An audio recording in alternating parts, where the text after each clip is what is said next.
अरे भाई बैठ जाओ बैठ जाओ। अरे बैठ के भी दिखाई देंगे।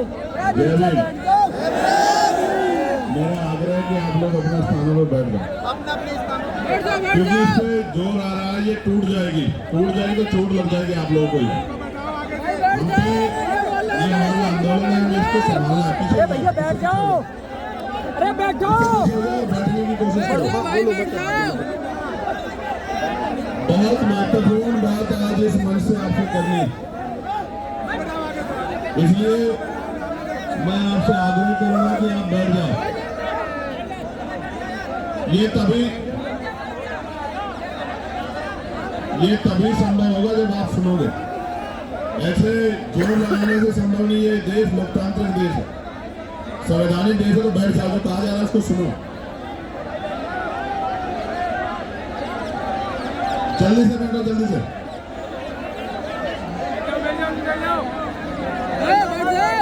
प्यारे साथियों,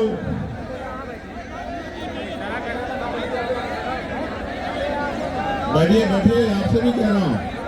आप चंद लोग ही हैं जो पूरा डिस्टर्ब कर रहे हैं, बाकी सब लोग बहुत अच्छे हैं। ये जबरदस्ती जो है, इस तरह चेहरे नहीं चमकते हैं, पसीने से चमकते हैं चेहरे मेहनत करने से। अगर फेसबुक से और इनसे चमका कर देते सभी नहीं चमक जाते थे, फिर मेहनत कोई क्यों करता।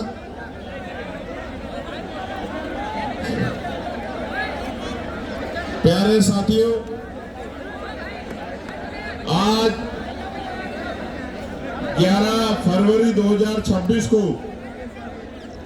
हम लोग दिल्ली के जंतर मंतर पर अपनी मांगों को लेकर इकट्ठा हुए और ये अधिकार बाबा साहब अम्बेडकर के द्वारा लिखे गए संविधान ने हमें दिया। और ये अधिकार सिर्फ हमें नहीं दिया, ये अधिकार देश के हर एक उस व्यक्ति को दिया है जो अपने ऊपर हुए अत्याचार, अन्याय, जुल्म, जाति, अपने अधिकारों को हिफाजती पे आंदोलन कर सकता है, विरोध दर्ज करा सकता है, पत्र लिख सकता है, प्रयास कर सकता है कि उसके ऊपर जो महसूस कर रहा है कि ये कानून गलत बना है, वो कानून को वापस लिया जाए। मैं अभी लोकसभा में था, बजट पे अपनी बात रख के इसलिए आपके बीच देरी से पहुंचा क्योंकि राष्ट्रपति जी के अभिभाषण पे चर्चा नहीं हो पाई। तो बजट एक महत्वपूर्ण विषय है, बजट पे मैंने अपनी बात रखी और फिर अब मैं आपके बीच में हूं। प्यारे साथियों, मैं अपनी बात को शुरू करते हुए बहुजन समाज में जन्मे सभी संतों, गुरुओं और महान पुरुषों को नमन करता हूं।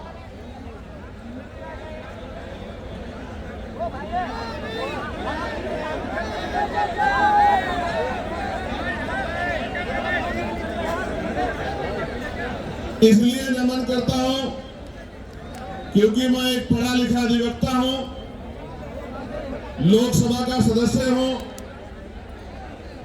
इस देश के इतिहास को जानता हूं और इतिहास से प्रेरणा लेकर ही आप अपने भविष्य को मजबूत कर सकते हैं, अपने वर्तमान को अच्छा बना सकते हैं। प्यारे साथियों, मैं सबसे पहले दिल्ली की पूरी टीम का बहुत बहुत धन्यवाद करूंगा कि उन्होंने इस महत्वपूर्ण विषय की गंभीरता को समझा और खुद से आगे बढ़कर निर्णय लिया कि हम यूजीसी के समर्थन में एक आंदोलन बुलाकर देश भर में ये संदेश देने का काम करेंगे कि हम सीना तान के कमजोर वर्गों के साथ खड़े हैं और हम अपने बच्चों की आने वाली जो है हमारी पीढ़ियां हैं उनके ऊपर किसी भी तरह का हमला बर्दाश्त नहीं करें। तो मैं और आप सब लोग दोनों हाथ उठा के दिल्ली की पूरी टीम को धन्यवाद करें कि उन्होंने ये हौसला जुटाया, उन्होंने ये हिम्मत जुटाई, उन्होंने हमें शक्ति दी, उन्होंने वैचारिक मजबूती को समझा और असल में उन्होंने सबसे बड़े दुख को समझा कि बहन पायल, भाई रोहित, बहन डेल्टा और तमाम हमारे बेटे बेटियों की जो शहादतें हुई है, संस्थानिक हत्या हुई है, आने वाली पीढ़ियों के हिस्से में ये जुल्म जाति ना आए, इसलिए मैं उनकी बड़ी सोच को भी बहुत बहुत धन्यवाद देता। उसके बाद जिन साथियों ने ये मुमकिन कराया कि दिल्ली जैसे स्थान पे एक बड़ा आंदोलन हो, हमारी बात दूर तक जाए, तो जो जहां से लोग पहुंचे हैं, मैं उन तमाम भाइयों का, बहनों का, बड़े बुजुर्गों का, अपनी पार्टी के बड़े नेताओं का, सबका धन्यवाद करता हूं। और जिनकी वजह से मैं लोकसभा में पहुंचा हूं, मैं उन dream army Azad Samaj party के साथियों का और नगीना लोकसभा के समझदार लोगों का, नगीना लोकसभा बिजनौर जिले के साथियों का बहुत बहुत धन्यवाद करता हूं। प्यारे साथियों, इस आंदोलन की जरूरत क्यों पड़ी? क्योंकि लोकतंत्र में अगर आप अपने ऊपर होने वाले अन्याय के विरोध में आवाज नहीं उठाते, तो ये मान लीजिए कि ये आपके ऊपर मुस्तैद कर दिया जाता है, आपके ऊपर थोप दिया जाता है कि आप इस बात को स्वीकार करते हैं। प्यारे साथियों, आप याद करके देखिए, इस देश में हमें कुछ भी मांगने से नहीं मिला। हर चीज के लिए हमारे अपने बीच के लोगों ने, जिनको आज हम महापुरुष के रूप में मानते हैं, उन्होंने संघर्ष किया है, अपना जीवन बलिदान किया है, अपने बच्चों का बलिदान दिया है, उन्होंने अपना सुख चैन त्यागा है। उसके कारण आज इस देश में कमजोर वर्गों के लोगों को हक और अधिकार मिलने का काम हुआ। प्यारे साथियों, मैं आज उदाहरण देके बताऊंगा, जो भी डिबेट करना चाहता है, मैं चैलेंज करके कहता हूं, जिस भी पार्टी के राष्ट्रीय अध्यक्ष में हिम्मत हो, वो आजाद समाज पार्टी के राष्ट्रीय अध्यक्ष से डिबेट करे। मैं सामान्य डिबेट में इसलिए नहीं जाता क्योंकि आजकल चैनलों पर डिबेट का स्तर खत्म हो गया है। अपने स्वाभिमान सम्मान की रक्षा स्वयं करनी है, वहां कोई भी आके बैठ जाता है, कुछ भी कहने लग जाता है। हम इतने लोगों का प्रतिनिधित्व करते हैं, इसलिए हमारी जिम्मेदारी है कि हम अपने सम्मान की रक्षा भी स्वयं करें। इसलिए मैं चैलेंज करता हूं कि जिनका भी प्रतिनिधित्व लोकसभा में है, उस पार्टी का कोई भी राष्ट्रीय अध्यक्ष यूजीसी के विषय पे हमसे डिबेट करे, और जो कमजोर वर्गों के विषय हम पे डिबेट करे, मुसलमानों के विषय पे डिबेट करे, ईसाइयों के विषय पे डिबेट करे, बौद्धिस्टों के विषय पे डिबेट करे, कर्मचारियों के विषय पे डिबेट करे, किसानों के विषय पे डिबेट करे, दलितों पिछड़ों के हक अधिकारों के विषय पे डिबेट करे, तो हम उनको जवाब देके बताएंगे कि हम जमीन से आए हैं, किसी नेता के पोते, बेटे, पोती, बेटी नहीं है। हमें जमीन का पता है कि आज हालात क्या है और लंबे समय से हालात क्या थे। प्यारे साथियों, बड़े गौर से सुनो, नारे तो आप लगा रहे थे बहुत दिनों से, लेकिन खाली नारे से बात नहीं आगे बढ़ेगी। प्यारे साथियों, मैं जानता हूं शिक्षा के दरवाजे किसी और ने नहीं खोले, ज्योतिबा फूले प्रयास नहीं करते तो आज हमारे तन पे ये कपड़े नहीं आते। अगर शिक्षा में सबसे बड़ा योगदान किसने दिया है, तो राष्ट्रपिता ज्योतिबा फूले ने दिया, मां सावित्रीबाई फूले ने दिया, मां फातिमा शेख ने दिया।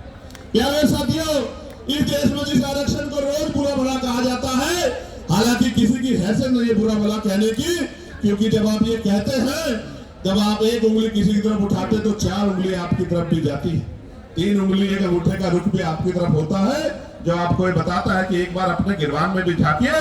जो लोग 10% आर्थिक आधार पर आरक्षण लेते हैं, संविधान के विरोध में जो आया है, वो भी आरक्षण का सवाल खड़ा कर सकते हैं। किस आधार पे? किस आधार पे?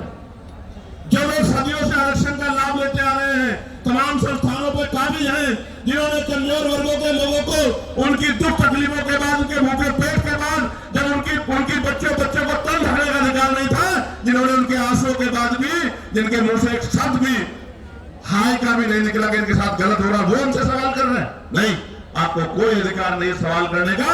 अगर सवाल करना चाहते हैं तो अपने अंदर पैदा करिए कि आपके अंदर न्याय की क्षमता है, आप न्याय प्रिय हैं, पहले साबित करिए, फिर आके सवाल कीजिए, हम आपके सारे सवालों का जवाब देंगे। प्यारे साथियों, आरक्षण क्या जाति के आधार पर मिलता है? आरक्षण क्षेत्र के आधार पर भी मिलता है। आप जाके देखो, जम्मू कश्मीर में आरक्षण क्षेत्र के आधार पर मिलता है। आप जाके देखो, हिमाचल में आरक्षण क्षेत्र के आधार पर मिलता है। आप जाके देखिए, उत्तराखंड में आरक्षण क्षेत्र के आधार पर मिलता है। कौन कहता है जाति के आधार पर मिलता है? आरक्षण उनको मिलता है जो पीछे रह गए हैं, जिनका प्रतिनिधित्व कम है। और इस देश का मैं गारंटी से कहता हूं, कास्ट सेंसस करा के आप लोग डेटा उठा के लाइए, ये डिबेट कीजिए और बताइए आपकी संख्या कम है। मैं गारंटी देता हूं, मैं चंद्रशेखर आजाद जो लोकसभा का सदस्य है और आजाद नियमान्वित कार्यकर्ता मैं वचन दे कहता हूं, अगर किसी विभाग में आपका आरक्षण कम हुआ, चाहे वो विधानसभा हो या लोकसभा हो या कोई भी विभाग हो, अगर आपका आरक्षण आपका प्रतिशत कम हुआ, मैं वचन देकर कहता हूं कि दलित पिछड़ों की लड़ाई को पीछे छोड़ के पहले आपकी लड़ाई लड़ने का काम करेंगे। इस बात का मैं आपको विश्वास दिलाता हूं। मैं संविधान को मानने वाला व्यक्ति हूं, न्यायप्रिय व्यक्ति हूं, इसलिए आपसे कह रहा हूं, तो मगर सच का सामना तो करना ही पड़ेगा। इस देश में अगर आरक्षण आया सबसे पहले तो 1902 में आया, जिसको छत्रपति साहू जी महाराज ने लागू किया, किसी और ने लागू नहीं किया। पूर्वी वंश के छत्रपति साहू जी महाराज ने लागू किया, उससे पहले तमाम न्यायप्रिय लोगों पे था अवसर, उन्होंने लागू नहीं। इस देश में अगर वोटिंग राइट मिला, देश के बहुसंख्यक लोगों को, दलित लोगों को वैश्विक मताधिकार मिला, सार्वभौमिक मताधिकार मिला, इसका श्रेय अगर किसी को जाता है तो वो बाबा साहब अम्बेडकर को जाता है। आपको इतिहास पढ़ना चाहिए। 1919 से पहले इस देश में बहुत कम % लोग वोट करते थे। मॉन्टेगो चेमफोर्ड सुधार समिति बनी और सुधार समिति ने नए पैमाने तय किए कि वोट देने का अधिकार उनको मिले जो जमींदार हैं, जो भूमि जिनके पास बड़ी संख्या में है, जो लगान देते हैं, जो टैक्स देते हैं, जो बहुत पढ़े लिखे हैं, जो पूंजीपति हैं, जिन पर व्यापार है। आप इतिहास उठा के देखो, जिनको ने आंख ही या जिनको अपने अधिकार का पता ही संविधान के आने के बाद लगा है, उनकी संख्या कितनी रही होगी, आप इस बात को महसूस करके देखें। तो इसलिए मैं कह रहा हूं कि कुछ भी मांगने से नहीं मिला। भारत ऐसा देश है जहां बाबा साहब अम्बेडकर ने जिस तरह आज हम इकट्ठा हुए, बहिष्कृत हितकारिणी महासभा के बैनर तले ज्ञापन दिया, उस ज्ञापन के बाद साइमन कमीशन भारत आया और साइमन कमीशन जब भारत आया, उनकी रिपोर्टों के आधार पर गोलमेज कॉन्फ्रेंस हुई और तीनों गोलमेज कॉन्फ्रेंस के बाद बाबा साहब अम्बेडकर ने यह सुनिश्चित करवाया कि कमजोर वर्गों के लोगों को भी वोट का अधिकार मिलना चाहिए। तब इस देश में, और आपको जान के खुशी होगी कि न्यायप्रिय चरित्र जिसे कहते हैं, कि भारत पहला ऐसा देश है कि संविधान के लागू होने के साथ देश की महिलाओं को और गरीब और अमीर तमाम तबकों के लोगों को वोटिंग राइट मिलने का काम हुआ। ये काम अमेरिका नहीं कर पाया, ये काम जर्मनी नहीं कर पाया, ये काम यूरोपियन कंट्री नहीं कर पाई, ये काम इंग्लैंड नहीं कर पाया। ये काम अगर किसी ने किया कि महिलाओं को बराबर का अधिकार मिले, तो ये भारतीय संविधान में बाबा साहब अम्बेडकर ने किया। हिंदू कोड बिल पे इस्तीफा दिया जब महिलाओं को उनके अधिकार नहीं दिला पाए, पिछड़ों को उनके अधिकार नहीं दिला पाए। इसलिए हम तो लंबे समय से उपेक्षाओं से लड़ रहे हैं। मैं बात आपको क्यों बता रहा हूं, जब हम चारों तरफ देखते हैं तो रामसु वर्मा दिखाई देते हैं, संत रामप्रिय प्रजापति दिखाई देते हैं, मान्यवर काशीराम साहब दिखाई देते हैं, मान्यवर दीना भाई वाल्मीकि साहब दिखाई देते हैं। जब हम चारों तरफ देखते हैं, संत गाड़गे जी महाराज दिखाई देते हैं, नारायण गुरु दिखाई देते हैं। जब हम चारों तरफ देखते हैं, बाबू श्री दयाल चौरसिया दिखाई देते हैं, परमानंद लोधी जी दिखाई देते हैं, अवंतिका बाई लोधी जी दिखाई देती है, जलकारी बाई दिखाई देती है, तमाम हमारे महापुरुष और वीरांगनाएं दिखाई देती है।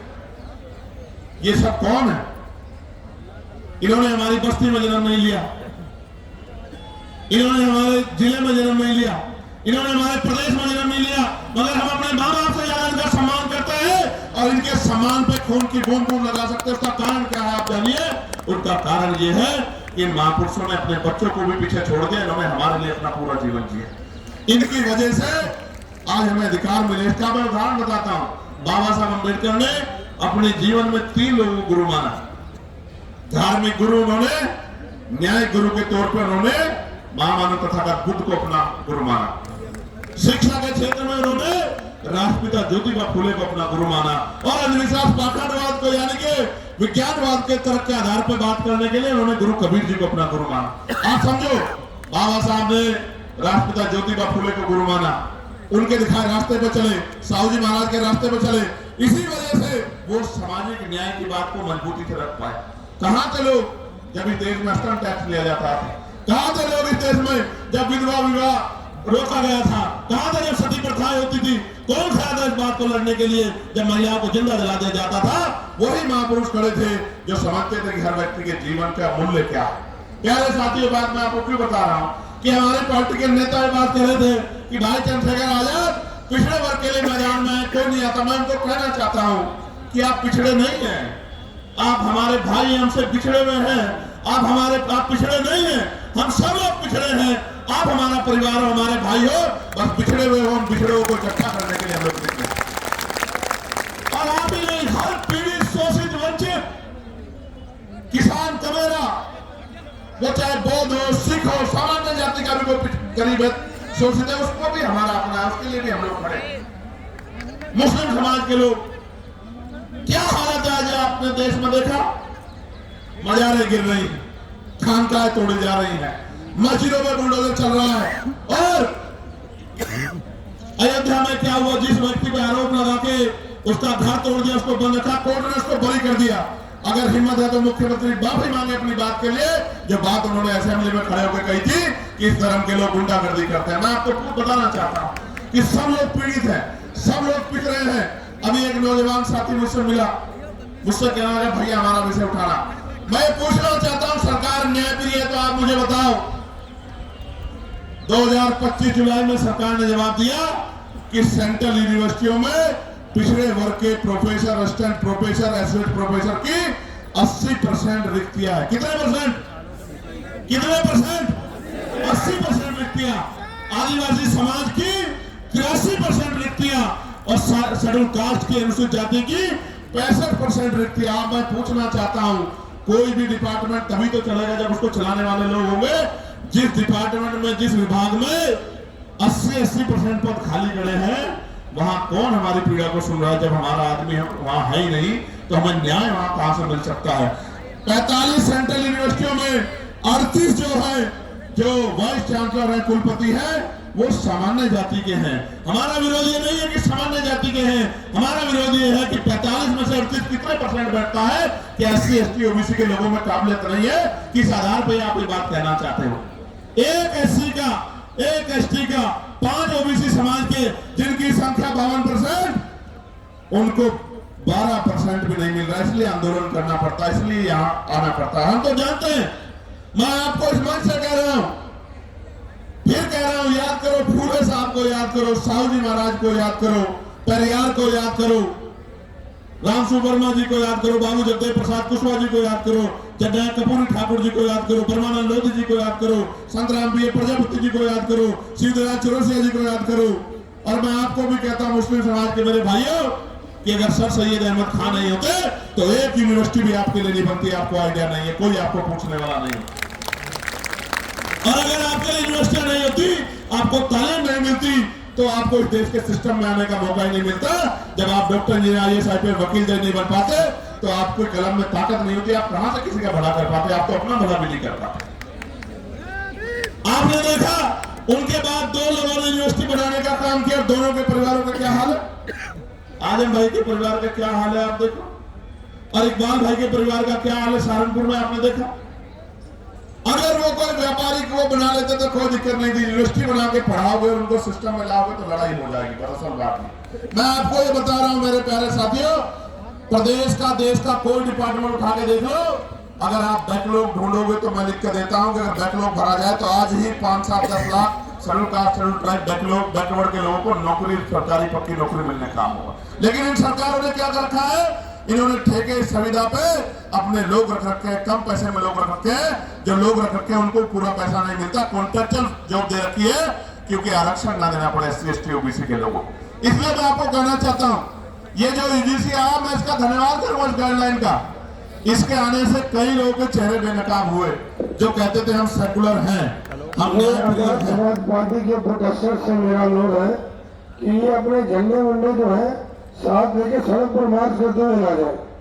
ये जो सामान्य व्यक्ति बोल रहा है, मैं उनसे आग्रह करूंगा, जो एडमिनिस्ट्रेशन के लोग मैं उनसे आग्रह करूंगा कि हमारे जो सीनियर लोग हैं उनसे बात कर लें, ये बीच में ना अपनी बात को रखे और ये भाषा शैली सुधारे। झंडे वंडे नहीं होते हैं, ये झंडा हमारा सम्मान है।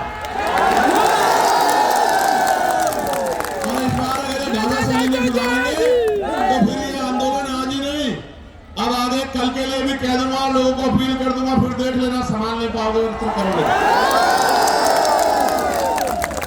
प्यारे साथियों, मैं आपको कुछ और कहना चाहता हूं, गौर से सुनो, इन बातों का ध्यान मत दो। ये तो पुलिस के भाई हैं, एडमिनिस्ट्रेशन के भाई हैं, सरकार के हिसाब से काम करते हैं, हमें इनकी मदद लेनी है, हमारा इनका कोई झगड़ा नहीं। आप गौर से सुनो मेरी बात को। कई लोगों के चेहरे बेनकाब हुए, कई पार्टियों के चेहरे बेनकाब हुए, कई नेताओं के चेहरे बेनकाब हुए, कई सामाजिक संगठनों के चेहरे बेनकाब हुए, और सबसे ज्यादा बेनकाब अगर कोई नारा हुआ है तो वो नारा है जो नारा लग रहा था कि जात पात की करो विदाई, हिंदू हिंदू भाई भाई। वो नारा भी बेनकाब हो गया, वो नारा झूठा था। अगर वो नारा सच्चा होता तो मैं पूछना चाहता हूं कि जब मंडल कमीशन की बात आती है, जब SC/ST आयोग की बात आती है, SC/ST एक्ट की बात आती है, जब UGC की नई गाइडलाइन की बात आती है, तो आप आंदोलन क्यों करते हो हमारे खिलाफ? क्यों हमारे खिलाफ आंदोलन करते हो? क्यों आप हमारे खिलाफ आंदोलन करके सड़कें जाम करने का काम करते हो? क्यों आप आंदोलन करके जो कहते थे कि प्रधानमंत्री हिंदू हृदय सम्राट है, उन्हीं प्रधानमंत्री को बताओ कहा गया, नहीं कहा गया, कैसे कैसे शब्दों से नवाजा गया। तो जिस प्रधानमंत्री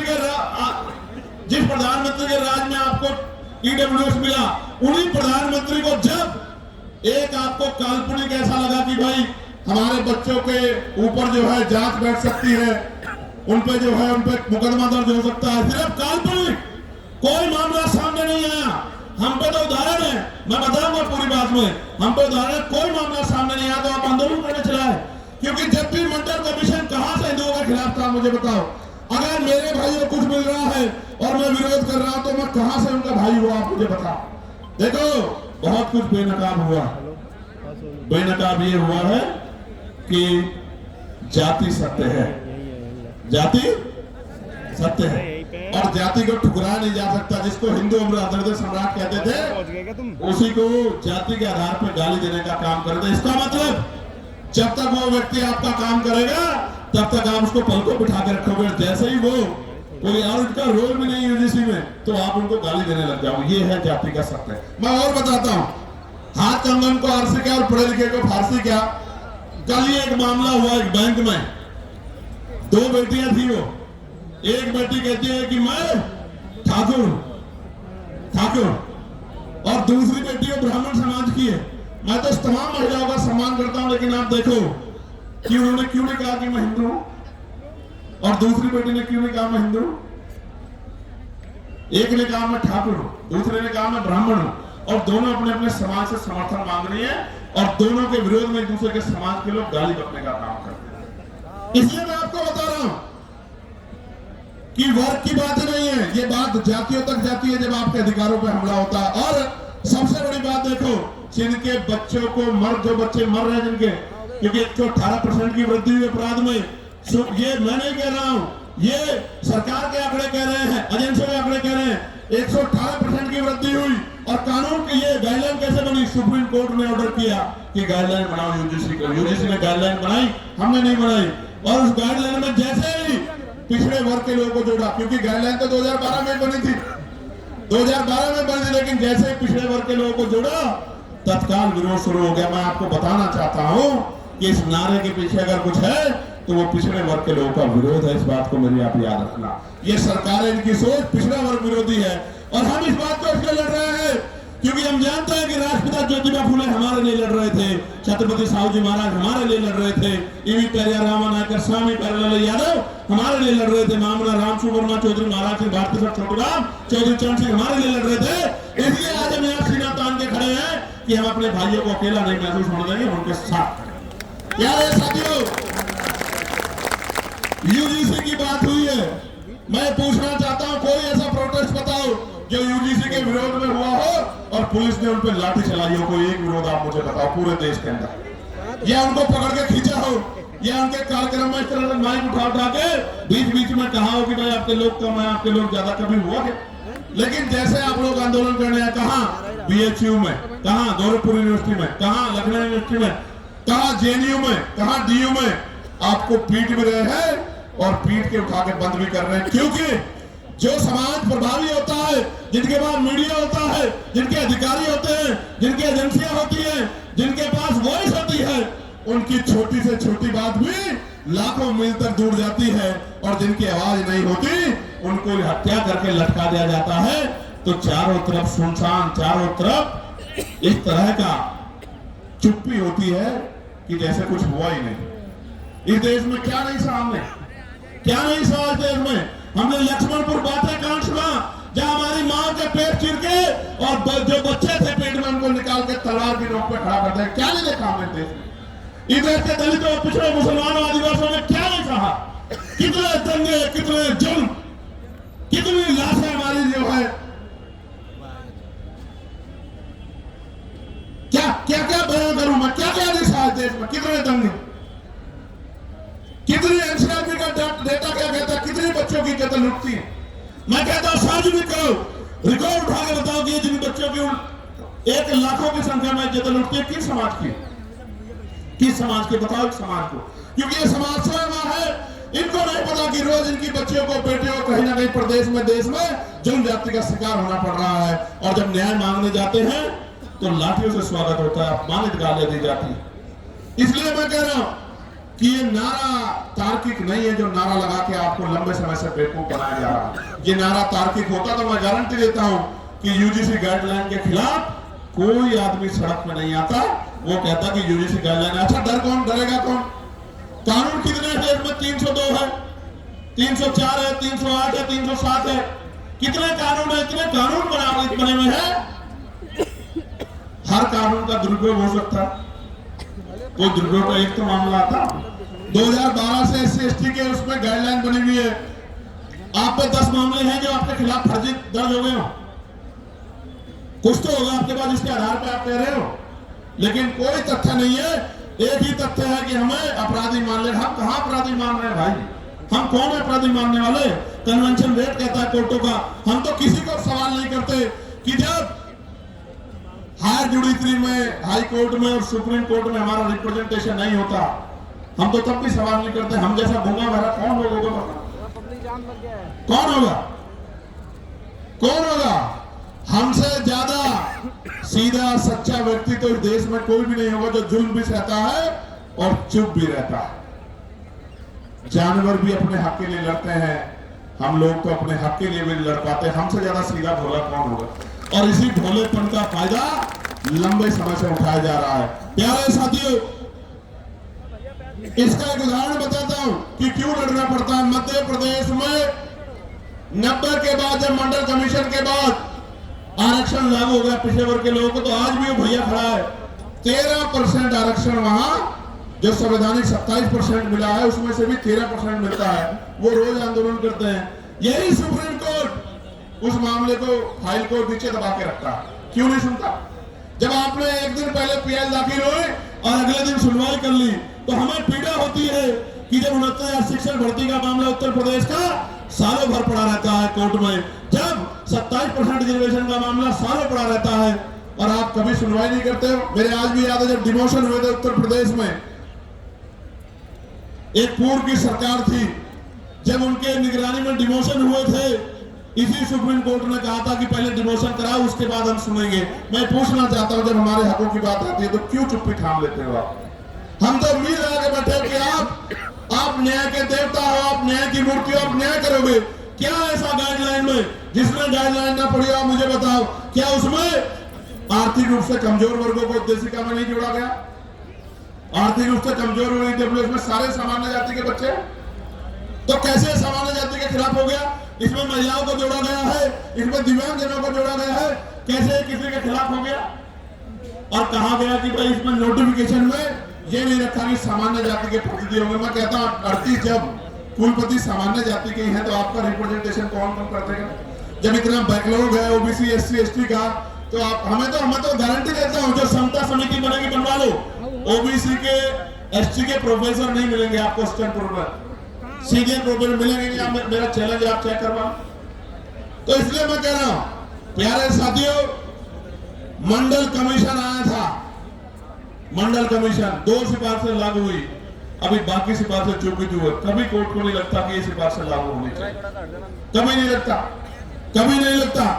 और निजी क्षेत्रों में हम लोग पार्लियामेंट में बिल लेके आए, प्राइवेट नंबर बिल की, निजी क्षेत्रों में SC/ST OBC के लोगों को आरक्षण मिलना चाहिए। क्यों मिलना चाहिए भी सुनो। निजी क्षेत्र बनता कैसे है?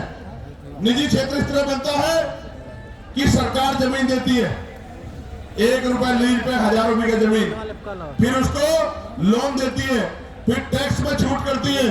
इस तरह की छूट वो किसानों को, मजदूरों को, गरीबों को, अल्पसंख्यकों को, मुसलमानों को, आदिवासियों को नहीं देती। इतने सब प्रावधानों के बाद तब जाके वो प्राइवेट सेक्टर बनता है। तो जो सारा ही सरकारी पैसे से बना हो, सारा ही सरकारी जमीन पे बना हो, तो उसमें कमजोर वर्गों को हिस्सेदारी क्यों नहीं मिलनी चाहिए? कोई पूछने वाला है क्या? इसलिए हमने कहा कि निजी क्षेत्रों में भी आरक्षण की व्यवस्था होनी चाहिए। और आज इसकी देश की सच्चाई ये है, आपको जानना चाहिए देश की सच्चाई ये है कि कितने ही जो शहर हैं जिनको कहा जाता है स्मार्ट सिटी, उनमें सफाई कर्मचारी सीवर में उतरते हैं, सीवर में मर जाते हैं। 7,000, 8,000, 9,000, 11,000 पे, 13,000 पे मंजूर है काम करने के लिए। मैं आपको जिम्मेदारी के तौर पर कहना चाहता हूं, जानबूझ के जाति के आधार पर ये काम दिया गया है और जाति के आधार पर इसके वेतन का निर्धारण किया गया है। पक्की नौकरी छीन के ठेकेदारी सुविधा पे नौकरी देके आज भी हमारे लोग गटर में मरते हैं। किसी को दुख क्यों नहीं होता? क्यों नहीं सुप्रीम कोर्ट संज्ञान लेता? एक मुख्यमंत्री असम का ये कहता है कि 5 की जगह 4 रुपए दो, इतना सताओ कि ये प्रदेश छोड़ के भाग जाए। जो वीडियो जारी करता है जिसमें सीने पे गोली मारने का जो है निर्देश दिया गया है, मैं पूछना चाहता हूं सुप्रीम कोर्ट सुमोटो क्यों नहीं लेता है? इस वॉयलेशन में सुप्रीम कोर्ट चुप क्यों है? हमारे नरसंहार पर सुप्रीम कोर्ट चुप क्यों है? इसलिए तकलीफ होती है कि जिस न्याय के मंदिर से हमें उम्मीद है वो न्याय का मंदिर हमारी तरफ नहीं देख रहा। इसलिए प्रोटेस्ट करना पड़ता है कि उस न्याय के मंदिर तक हमारी भी तकलीफ जाए, हमारी भी पीड़ा जाए। हम भी देश के लोग हैं, हम भी देश में टैक्स देते हैं, हम भी देश को सीखते हैं, हम भी देश की बिल्डिंगें बनाते हैं, हम बड़े बड़े शहरों की बिल्डिंगें बनाते हैं, उसमें हमारा पसीना लगता है। न्यूनतम वेतन मजदूरी पे और मजदूरी मांगने पे हत्या भी होती है। हम इस देश की बिल्डिंगें बनाते हैं, हमारे पसीने खून से बिल्डिंगें बनती हैं। हमारी माए, हमारी बहनें, हमारे बच्चे पेट पर जो है हमारी माए बच्चे बांध के इस बिल्डिंगों में के चढ़ा के मशीनरी तो आ जाइए, इस देश को मजबूत करने का काम करते हुए बड़ी बड़ी बिल्डिंगें बनाती है। इन बिल्डिंगों में हम पर रहने के लिए स्थान नहीं होता है। ये सब हमारे सामने सरकार कहती है हम प्रधानमंत्री आवास योजना चला रहे हैं, लेकिन आप देखो हल्द्वानी में कैसे बसे बसाए लोगों को उजाड़ने का काम किया जा रहा है। इसलिए दर्द होता है कि चारों तरफ हमें कोई सुनने वाला नहीं। प्यारे साथियों, मैं कर्मचारियों की पीड़ा को समझता हूं, ठेकेदारी सुविधा पर जिस तरह उनको लूटा जा रहा, मैं इस बात को समझता हूं। मैंने कहा कि जो भूमि में कमजोर है, जिनको पट्टे दिए गए थे दलित पिछड़े वर्ग के लोगों को, वो सारे पट्टे छीनने का काम सरकार कर रही है, गुंडागर्दी कर रही है, भूमाफिया कर रहे हैं। लेकिन सुप्रीम कोर्ट संज्ञान नहीं लेता और अगर फाइल जाएगी, और मैं दूसरों की नहीं कहता, मैं अपने मामलों को जो अन्याय मेरे साथ हुआ उनको लेकर सुप्रीम कोर्ट जाऊंगा। आप देखना कितने दिन बाद फाइलों का मौका मिलेगा, आप निर्धारण करना। मैं कहा ना प्रत्यक्ष प्रमाण की जरूरत नहीं है। मैं भी जाऊंगा सुप्रीम कोर्ट बहुत जल्दी, अगले 10 दिन के अंदर। मैं देखूंगा कि हम कमजोरों की पीड़ा को भी इस तरह सुना जाता है क्या? जब सरकार हम पे जुल्म करती है, जब सरकार हम पे अन्याय करती है, निर्दोष होते हैं हमें जेल भेजने का काम करती है, हम पे रासुका लगाती है, हमारे बच्चों को पीटने का काम करती है, हमारी हड्डियां तोड़ने का काम करती है, हमें करंट लगाने का काम करती है, तो ये सुप्रीम कोर्ट हमारी पीड़ा को भी सुनता नहीं सुनता। मैं जाऊंगा। प्यारे साथियों, आज इस देश में शिक्षा बाजार बन गई है, शिक्षा बाजार बन गई है। गरीब आदमी अपने बच्चों को अच्छी पढ़ाई नहीं दिला सकता, कोई पूछने वाला नहीं है। बच्चे पढ़ेंगे नहीं तो आगे कैसे जाएंगे? और जो चला जाता है वो हिंसा का शिकार हो जाता है, जातीय भेदभाव का शिकार हो जाता है। मैं दूर नहीं जाता, कहते हैं ना कि भाई उदाहरण की जरूरत पड़ती है। मीडिया के साथी यहाँ हैं। वर्ष 2012 में वर्धमान जो अब सफदरजंग महावीर मेडिकल कॉलेज में SC/ST समुदाय के MBBS कर रहे छात्रों को फिजियोलॉजी के लिखित टेस्ट में जाति देखकर जानबूझ के फेल किया गया। आरोप लगे, जांच हुई और आपको जान के अचरज होगा, छात्रों की शिकायत पे जब दर्ज हुई, सरकार ने कमेटी बनाई जिसका नाम था मुंगेकर कमेटी। मुंगेकर कमेटी की जांच में पता लगा कि SC/ST के बच्चे के पेपर पे अंकित जाति देख के चुन के फेल किया गया। तो हमारे मन में सवाल क्यों ना पैदा हो कि हमारे साथ कास्ट बेस्ड डिस्क्रिमिनेशन होता है। और ऐसा ही नहीं, कमेटी की रिपोर्ट पे कोर्ट में उन छात्रों को मात्र पास ही नहीं किया, दोषियों के खिलाफ 10-10 लाख रुपए का मुआवजा देने के लिए आदेश दिए, दोषियों पर कार्रवाई की। मैं इसलिए आपसे कह रहा हूं कि होता है डिस्क्रिमिनेशन, कास्ट पे डिस्क्रिमिनेशन होता है, इसलिए तो हम कह रहे हैं।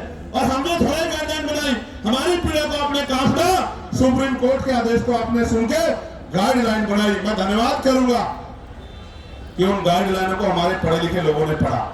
भाई देखो, दो तरह का समाज है अभी। एक वो जो हाशिए पे गांव में रहता है, लेकिन वो मेहनत मजदूरी करके उनके पिताजी भी अपने बच्चे को यूनिवर्सिटी भेजने का काम कर रहे हैं। यूनिवर्सिटी क्यों भेज रहे हैं?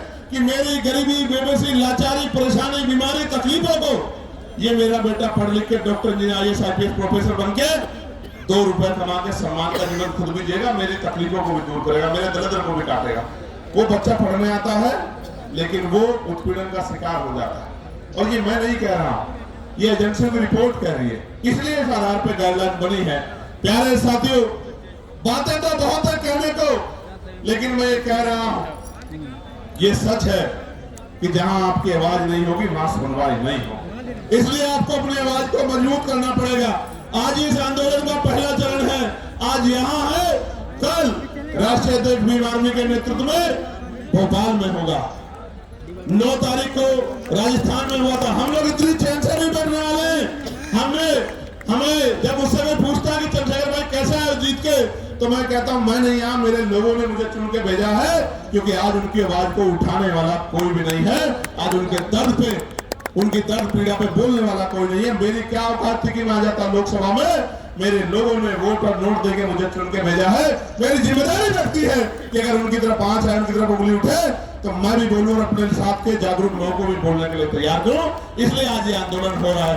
प्यारे साथियों, इस देश में संविधान है, आर्टिकल 25-26 है, धार्मिक आजादी है। मैंने आज ही पार्लियामेंट में पूछा कि आप ये बताओ, तमाम त्योहारों पे आप व्यवस्था करते हो, लेकिन भगवान बुद्ध की जयंती पे, संत कबीर जी की जयंती पे, गुरु रविदास जी की जयंती पे, पेरियार जी की जयंती पे, फूले जी की जयंती पे, साहू जी की जयंती पे, तमाम जगह हमारे महापुरुष हुए हैं। मुस्लिम समाज में भी हुए, सिख समाज में भी हुए, जैन समाज में भी हुए, बौद्ध समाज में भी हुए। उनकी जयंतियों के अवसर पे, उनके धार्मिक आयोजनों पे आप बजट क्यों नहीं देते हो? बताओ। आप ईद पे क्या बजट खर्च करते हो? आप मुहर्रम पे क्या बजट खर्च करते हो? आप शब बारात पे क्या बजट खर्च करते हो? क्या इस देश के धन पे कुछ लोगों का अधिकार है? फिर ये देश, ये सरकार सबका साथ सबका विकास के झूठे के नारे के साथ क्यों खड़ी है? ये कहे कि धन तुम्हारा और अधिकार हमारा, धन तुम्हारा, अधिकार हमारा, हम अपने लोगों को देंगे। ये सच बताने का काम करें। हम जानते हैं सच क्या। प्यारे साथियों, मैं लगातार उन विषय को पार्लियामेंट में उठाने का काम करता हूं। हमारी संख्या कम है, इसलिए मुझे समय कम मिलता है, लेकिन ये संख्या कम हमेशा नहीं रहेगी। ये संख्या हमेशा कम नहीं रहेगी। हमें लड़ाई लड़नी पड़ेगी। और अगर हम चुप रहे ज्यादा दिन तक, वो दिन दूर नहीं है कि हमारी आने वाली पीढ़ियां इस देश में पुनः गुलाम हो जाएगी। गुलामी की बेड़ियां काटने के लिए हमें संघर्ष करना पड़ेगा और क्रांति की ज्वाला में अपना बलिदान देने के लिए सतत तैयार रहना पड़ेगा, क्योंकि महापुरुषों ने संघर्ष किया था तो हम लोगों को अवसर मिला है। और अगर आज हम लोग संघर्ष करेंगे तो आने वाली पीढ़ियों को अवसर मिलेगा। और अगर हम लोगों ने चुप्पी थाम ली, निजी स्वार्थों में चुप हो गए, जिस तरह हमारे कुछ नेताओं ने अपने लोगों का हाथ छोड़ के और ये कहा कि भाई हम इनके साथ है, मैं कहना चाहता हूं आपको सबके साथ रहना चाहिए, लेकिन गलत को गलत और सही को सही तो कहना चाहिए। अगर गलत होता तो मैं भी उनकी बात करता, लेकिन जब गलत नहीं है तो सिर्फ वोट के लिए आप उधर चले गए। जब आप पावर में नहीं हो तो आज आप उधर जाके खड़े हो गए हो, कल आप पावर में होंगे तो मैं कैसे उम्मीद करूं कि आप हमारे लोगों के बारे में सोचोगे। ये बहुत बड़ी चिंता हमारे समाज के सामने, हम गरीब, कमजोर, दलित, पिछड़े मुसलमानों के सामने देश में आ गई। प्यारे साथियों, चारों तरफ अंधेरा है, चारों तरफ चुप्पी है, सब लोग आंखें बंद करके बैठ गए हैं। ऐसे दौर में अगर हम लोगों ने भी आंखें बंद कर ली तो मैं लिख के देता हूं कि लड़ने की हिम्मत टूट जाएगी। मेरी बात को आप याद रखें।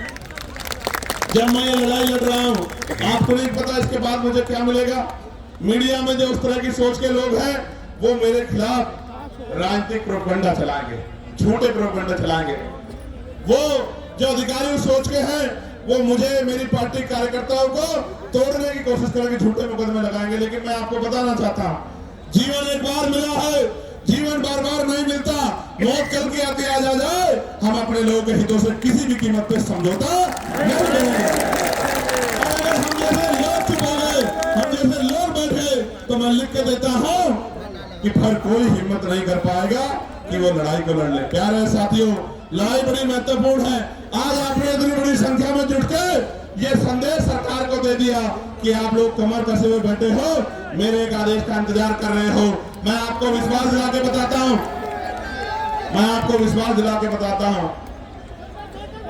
चंद्रशेखर आजाद के लिए, आजाद समाज पार्टी के एक सिपाही के लिए, हमारे नेताओं के लिए, कार्यकर्ताओं के लिए समाज हित पहले है, व्यक्तिगत हित बाद में है। हम मिट तो सकते हैं लेकिन समाज के हितों से समझौता करके झुक नहीं सकते। मेरी बात का ध्यान,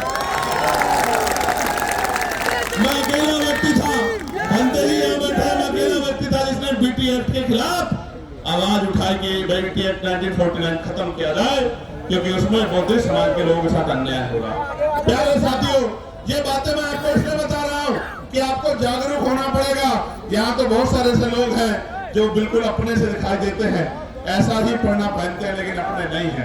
आज तो हर पार्टी आपको लुभाने के लिए अपने नेताओं को, फरीदाबाद के लोग सुनो, पलवल के लोग सुनो मेरी बात को, हर पार्टी ऐसे पटके पहना के अपने लोगों को घुमाने लगी है, लेकिन ऐसा पटका पहनने वाला सच्चा नहीं हो सकता। बाबा साहब अम्बेडकर को और बहुजन महापुरुषों की विचारधारा पर चलने वाला व्यक्ति सच्चा हो सकता है। नीला पटका तो बाजार की हर दुकान पर मिल जाएगा, कोई भी टाइम घूम जाएगा। कोई पार्टी बताओ, आप औरों को छोड़ो, भारतीय जनता पार्टी को देखो, जिन आरएसएस के लोगों ने जीते जी बाबा साहब की शव यात्रा निकाली, वही आरएसएस के, बीजेपी के लोग सबसे बड़ा फोटो बाबा साहब का लगाते हैं नहीं लगाते हैं? तो अगर बाबा साहब की फोटो लगाने वाला सच्चा है, नीला पटका पहनने वाला, मात्र नीला पटका पहनने वाला सच्चा है, तो हर वो व्यक्ति सच्चा है जो वोट के लिए आपको जय भीम कर रहा है या नमस्कार कर रहा है। मैं आपको कहना चाहता हूं मेरे लोगों, ये वोट का अधिकार नहीं होता, ये वोट का अधिकार नहीं होता तो ये अमीर लोग आपकी बस्तियों में नहीं आते। मेरे लोगों, ये वोट का अधिकार नहीं होता तो ये अमीर लोग आपकी गलियों में नहीं आते, आपके घरों में नहीं जाते। और आप देखो किस तरह की व्यवस्था है कि आज भी अगर भेदभाव नहीं है तो बहुत सारे नेता जाके कमजोर वर्गों के घरों में खाना खाने का नाटक क्यों करते हैं भाई? खाना खाने का नाटक क्यों करते हैं? इसलिए करते हैं कि वो एहसास कराना चाहते हैं कि हम बदल रहे हैं। आप बदलते तो हमारे खिलाफ विरोध क्यों करते हैं? क्यों विरोध करते हैं हमारे खिलाफ? हमारे बच्चों की जान जा रही है, आप पे एक मामला नहीं है। मैं चैलेंज करता हूं, अगर झूठे मुकदमे दर्ज करने की बात आप कर रहे हैं तो 12 से गाइडलाइन बनी है, 26 हो गया, आप 100 मामले उठा के लेके हम लोग चर्चा करेंगे आपकी बात को सुने। लेकिन मैं मानता कि अगर आपने यूनिवर्सिटी में बैठे अध्यापकों ने, प्रोफेसरों ने, यूनिवर्सिटी में पढ़ने वाले उन बच्चों ने जो आज डर रहे हैं, अगर आगे बढ़ के उन्होंने कहा होता कि डिस्क्रिमिनेशन हो रहा है, कानून बनाओ, तो मैं स्वागत करता कि आपका चरित्र नहीं आपके लिए। प्यारे साथियों, मैंने पहले भी कहा, वो ही डरेगा जो अपराध करेगा, जो अपराध नहीं करेगा वो क्यों डरेगा? मैंने कहा कि जो अपराध नहीं करना चाहते वो बच्चे पढ़ रहे हैं, क्योंकि इस देश के मीडिया के चैनलों में हमने सुना जब किसान आया था तो किसान नहीं आया था, खालिस्तानी आए थे, खालिस्तानी। जब एनआरसी का आंदोलन चल रहा था तो मुसलमान नहीं लड़ रहा था, जैन सिख बोर्ड नहीं लड़ रहा था, पता नहीं क्या क्या नाम दिए गए थे। जब अपने हकों के लिए दलित पिछड़े आते हैं, आदिवासी आते तो नक्सली कहा जाता है। इसलिए मैं टीवी को सुनकर ही समझ आता है कि जो अभी कुछ दिन पहले आंदोलन कर रहे थे वो आंदोलनकारी नहीं थे, वो आंदोलनकारी नहीं थे, क्योंकि जिनको पढ़ना है तो पढ़ रहे हैं। मैंने तो अपने बच्चों से कहा कि आप मत जाओ, कोई भी आजाद समाज पार्टी है, भीम आर्मी है, हमारा लीगल सेल है, आर्य जी है, रजनीश जी है, हम लोग लड़ेंगे ना भाई। जिनको हम लोग वोट देते हैं उनकी क्या जिम्मेदारी है कि वोट लेकर हमसे मुंह फेर लें? फिर हमारे लिए लड़ने की जिम्मेदारी किसकी है? आंदोलन करने की जिम्मेदारी किसकी है? सरकार से सवाल पूछने की जिम्मेदारी किसकी है? विरोध प्रदर्शन करने की जिम्मेदारी किसकी है? और अगर ये काम नहीं कर रहे हैं तो वो हमारे नेता नहीं हो सकते हैं। अगर अपने हमारे बच्चों को लड़ने के लिए आना पड़ा तो हमारे नेताओं को शर्म आनी चाहिए। तो इसलिए मैं उन बच्चों को विश्वास दिलाने के लिए, जो पढ़ रहे हैं जेएनयू में, डीयू में, जो पढ़ रहे हैं पटना यूनिवर्सिटी में, जो पढ़ रहे हैं लखनऊ यूनिवर्सिटी में, प्रयागराज यूनिवर्सिटी में, बीच यूनिवर्सिटी में, उत्तराखंड, उन सब बच्चों को बताने के लिए आया हूं कि हमारे लिए राजनीति बाद में, समाज हित पहले, अपने बच्चों का भविष्य पहले। हम अपने बच्चों को विश्वविद्यालय में भरने नहीं देंगे, इसलिए हम लोग आज मैदान में जंतर मंतर पे खड़े। प्यारे साथियों, मुझे साथियों ने आते बताया कि कुछ लोग उल्टे सीधे सवाल पूछ रहे हैं। मैं आपको कहना चाहता हूं, इन उल्टे सीधे सवालों से देखो, अपने 4 आदमी वो लेके आएंगे, और अपना एक कैमरा और वो लेके आएंगे और उनके आगे कर देंगे और उनसे उल्टे सवाल पूछेंगे, वो उल्टे जवाब देंगे। इन बातों से अब हम लोग सोशल मीडिया समझदार हो गए। अब ये बातें चलने वाली नहीं, अब ये बातें किसी मोर्चे पे चलने वाली नहीं। मैं ताजा उदाहरण बताता हूं आपको, मैं कहना नहीं चाहता था मगर बताता हूं, पता लगना चाहिए आप लोगों को। मैं पिछले 20-25 दिन से सहारनपुर नहीं गया क्योंकि लगातार मैं अपने लोकसभा क्षेत्र के मुद्दों को उठाने के लिए पार्लियामेंट में कोशिश कर रहा हूं। और इस बीच में हमने रैलियां की, आगरा की रैली की, फिर हमने कन्नौज की रैली की, फिर हमने 8 तारीख को संत कबीरनगर की रैली की। तो एक घटना मेरे जिले में घटी जहां शोभा यात्रा निकालने के लिए परमिशन को लेकर विवाद हुआ। अब उन बच्चों से कहलवाया गया कि भाई चंद्रशेखर भाई ने मदद नहीं की। पहली बात तो बच्चे मुझे कभी मिले ही नहीं, ना मैं छुटमलपुर जाता हूं। मैं यहां से जाता हूं तो अपनी जिम्मेदारी अदा करने के लिए नगीना जाता हूं, नगीना से निकलता हूं तो देश भर में जाता हूं। मैं कभी रामगढ़ छुटमलपुर जाता नहीं, तो बच्चे मुझसे कभी मिले नहीं। वो मुझे कुछ बताते तो मैं उनके लिए लड़ता, हल करने की कोशिश करता। हालांकि कोई ऐसा थोड़ा कि मेरी बात टाल देना। आप समझ रहे हो भाई, राजनीतिक रूप से भले मैं वहां बहुत मजबूत रहे, लेकिन सामाजिक रूप से इतना मजबूत हूं, मैंने इतना काम किया, किसी को भी कह दूंगा वो अपनी नाक नीचे करके मेरी बात को मान लेगा, इतना दम मैं रखता हूं। लेकिन काम की बात जानो, वो बच्चे मेरे पास आए नहीं, मैं घर गया नहीं, लेकिन चला गया कि देखो चंद्रशेखर भाई ने मदद नहीं की। भाई आप मुझे बताओ, मेरे पास कोई मामला नहीं आएगा, मैं कैसे मदद कर दूं, आप बताओ। लेकिन चला गया कि भाई चंद्रशेखर मदद नहीं कर रहे हैं, चंद्रशेखर तो भाई मुस्लिम भाइयों का मामला इसलिए मदद नहीं कर रहे हैं। मैं पूछना चाहता हूं, ये मुस्लिम को अलग थोड़ा, ये भी तो हमारे ही है। इनको मैं अगर किसी बात को अपने 20 नेताओं को भेज देता तो सब लोग फूल करके स्वागत कर देगा, लेकिन मुझे पता ही लगा तो मैं क्या कर दूंगा। जब पता लगा तो मैंने खबर की तो उन्होंने नहीं कहा कि हम निकलवा देंगे भाई साहब। लेकिन आपको पता है क्या हुआ, पुलिस ने कह दिया कि हम परमिशन नहीं देंगे। मैंने डीआईजी से बात की, मैंने कमिश्नर से बात की, मैंने एसएसपी से बात की, मैंने डीएम से बात की कि निकलवाओ उनकी शोभा यात्रा, क्यों रख रहे हो। तो बोले साहब हम नहीं देंगे परमिशन। तो ये देखो सरकार झगड़ा कराना चाहती है हमारे लोगों को, आपको समझना पड़ेगा। और मैं ये समझता हूं कि मेरी लड़ाई शोभा यात्रा तक सीमित नहीं है। मेरी लड़ाई तब तक जारी रहेगी जब तक आपको स्वाभिमान सम्मान का जीवन नहीं मिलता। मेरी लड़ाई तब तक जारी रहेगी जब आपको हक अधिकार नहीं मिलते। मेरी लड़ाई तब तक जारी रहेगी जब तक आपकी जेब में पैसा नहीं आता। मेरी लड़ाई तब तक जारी रहेगी जब तक आपके भी टूटे फूटे मकान ऐसे नहीं बनते जैसे दूसरे लोगों के हैं। मेरी लड़ाई तब तक जारी रहेगी। इसलिए मैं तो इस देश में हक अधिकार की लड़ाई लड़ रहा हूं। जो लोग मेरा मुकाबला नहीं कर सकते, आजाद समाज पार्टी भीम आर्मी के नेताओं का मुकाबला नहीं कर सकते, वो जानबूझ के इस तरह के षड्यंत्र करके तमाम तरह की चीजों के प्रयास करते हैं। मैं उनको कहना चाहता हूं, खूब प्रयास करो, समय बदल गया है। उत्तर प्रदेश में आने वाला समय आजाद समाज पार्टी काशीराम का है, मेरी बात को आप याद। और सिर्फ उत्तर प्रदेश में नहीं है, सिर्फ उत्तर प्रदेश में नहीं है, हरियाणा में, मध्य प्रदेश में, राजस्थान में, उत्तराखंड में, मैं कहना चाहता हूं दिल्ली में, बिहार में, झारखंड में, जो उत्तर भारतीय क्षेत्र में कहना चाहता हूं डंके की चोट पे कि अगले 5 साल बाद आजाद समाज पार्टी राष्ट्रीय पार्टी होगी। मेरी बात को आप याद, क्योंकि हर व्यक्ति के पास समस्या है, आजाद समाज पार्टी पे समाधान है। इसलिए सब लोग एडी चोटी का जोड़ लगा के सुबह शाम षड्यंत्र करते रहते हैं।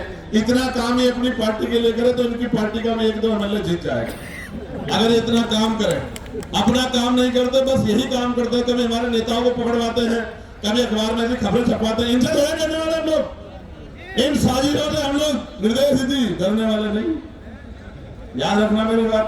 इनसे नहीं डरने वाले, इन साजिशों डरने वाले। लेकिन वचन देके दिल्ली से कह रहा हूं आपको, हम प्रथम और अंतिम भारतीय हैं।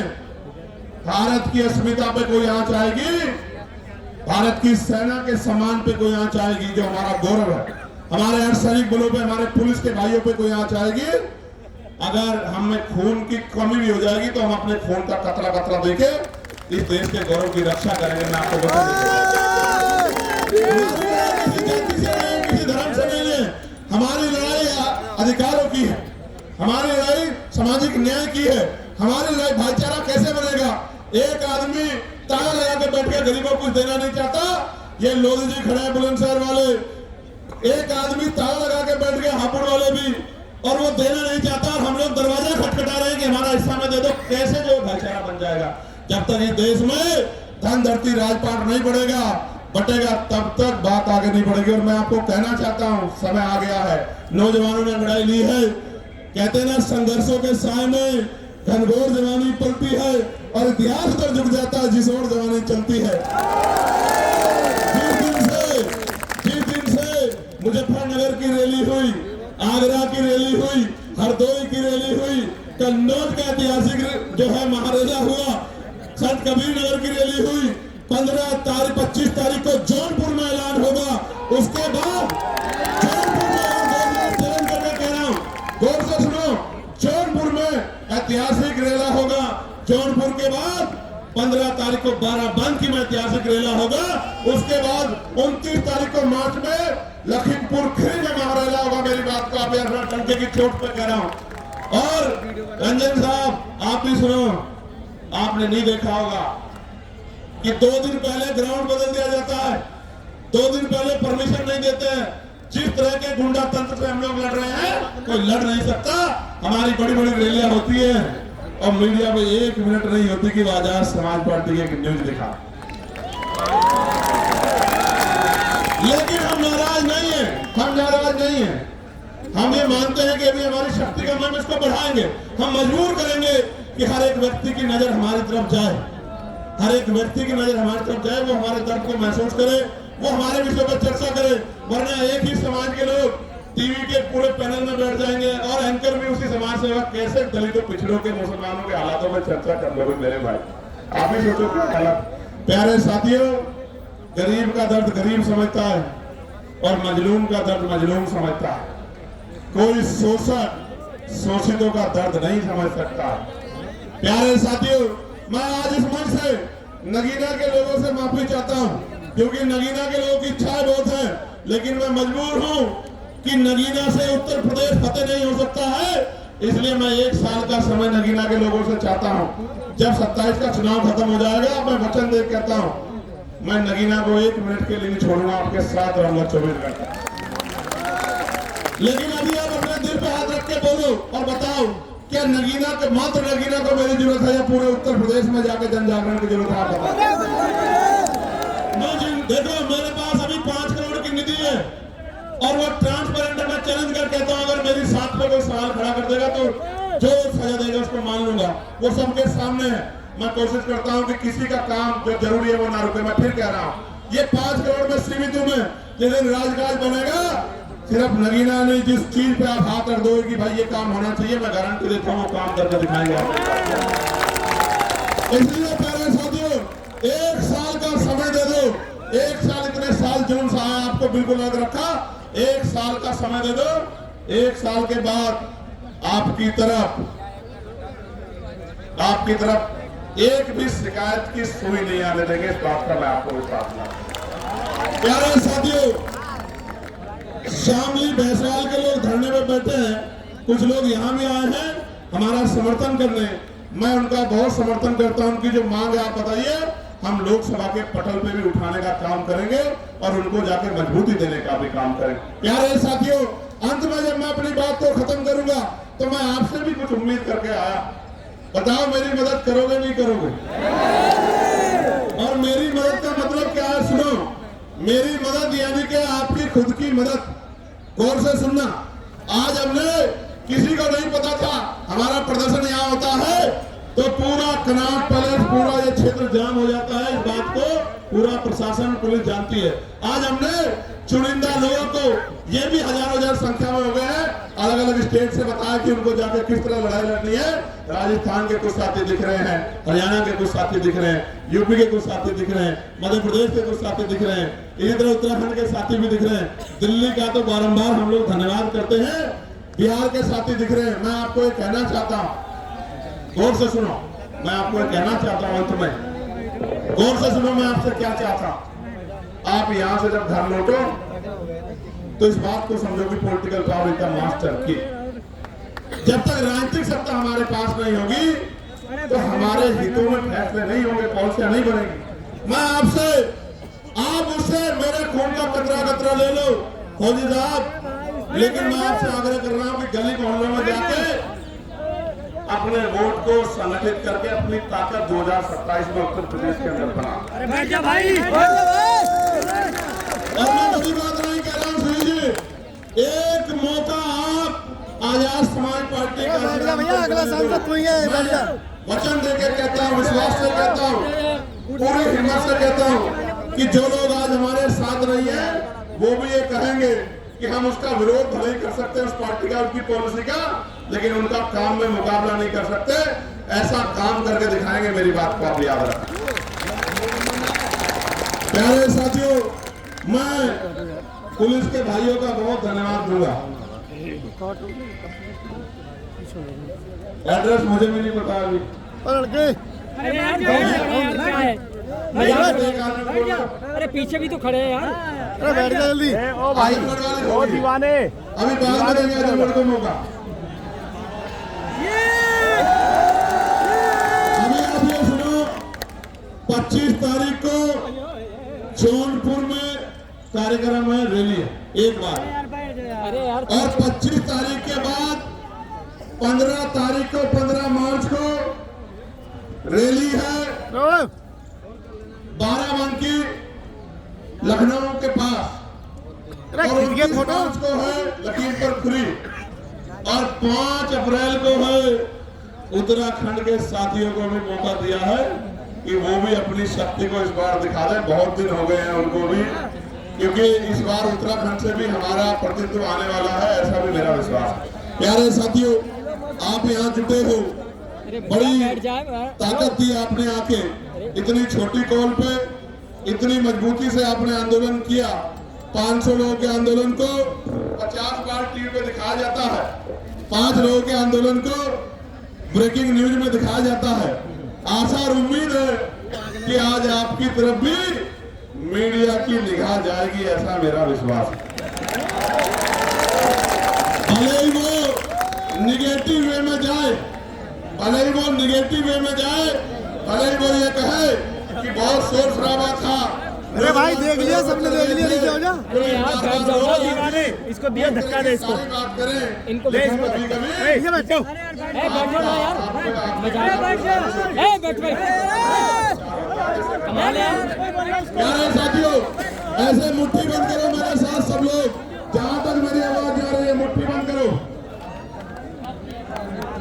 जय भीम, जय भारत, जय संविधान, जय मंडल, जय जोहार, आज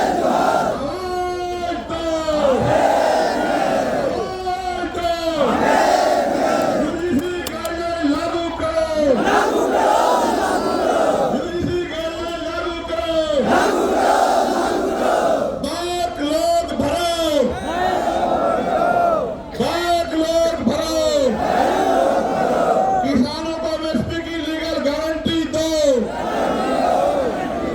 निजी क्षेत्रों में SC/ST OBC को आरक्षण दो, प्रमोशन में रिजर्वेशन SC/ST OBC को लागू करो, पुरानी पेंशन बहाल करो, गरीबों की जमीन लूटना सरकारें बंद करें। एक अंतिम बात, यूजीसी पे सरकार का पक्ष भी आपको जानना चाहिए। शांत होकर सुनो भाई, बहुत इंपॉर्टेंट